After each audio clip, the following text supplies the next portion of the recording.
child of the future doesn't need to study. All they need to do is play a game every day, win and become a superhero. 50 years ago the insects invaded. The human race was decimated. After the insects were defeated, after they defeated them, the human race spent years building battle academies, training children to fight in wars, to defend against another invasion. The academy would implant monitors around the children's necks, 24-hour surveillance, and from these, they would select talented children. F.N.A.W.S was one of them. One day he was suddenly called to the infirmary by an announcement. A device came down. The monitor was pulled out of his body. F.N.A.W.S was confused. He didn't understand why he had been expelled from school. He'd just beaten the genius in his own way. Everyone thought he was cheating, seeing that F.N.A.W.S had been expelled. His classmates wouldn't leave him alone, teaming up to bully people. F.N.A.W.S didn't want to fight, but the other team was aggressive. F.N.A.W.S grabbed his antlers from the table. He hit his classmates hard, and then he ended up with a few kicks. The students were stunned. No one dared to fight back.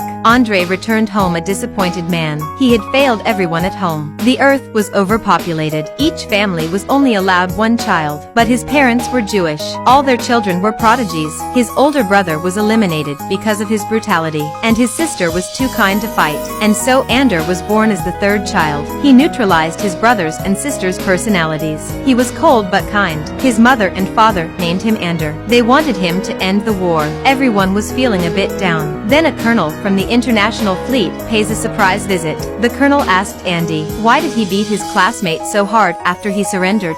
Andy said calmly, knocking him down was the first fight. I wanted to win all the next ones too, so they'd leave me alone. To his surprise, the colonel laughed at this. F.N.A.W.S strategy avoided more fighting. His cold-bloodedness and excellent decision-making, all the necessary thinking for a leader. He invited F.N.A.W.S to join the Battle Academy in style. A few days later, F.N.A.W.S and the other new students boarded a spaceship to the Space Combat Academy. Something funny? Sir, the way you're floating. Because in zero gravity there is no right side up. You may think you're vertical and we may be horizontal.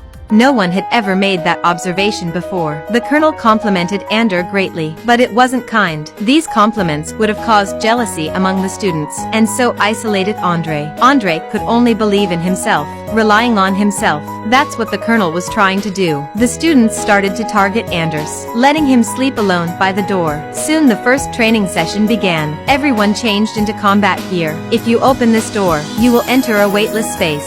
This is a training chamber built to simulate real combat. When you first enter, many of the students tried to keep their heads in the upward direction. Only F.N.A.W.S obeyed gravity. He floats right up to the top. Looking down at the students below, F.N.A.W.S and his partner Tom tested the use of the pistol. They shot each other in the legs. The part that was hit by the laser was immediately locked in place by the combat suit. F.N.A.W.S also let Tom shoot him right in the heart. That was brave. After a while the colonel recalled all the students. He began to explain the rules of the game. The rules were exactly the same as the ones F.N.A.W.S had just experimented with. The days went by. F.N.A.W.S was still not close to his classmates.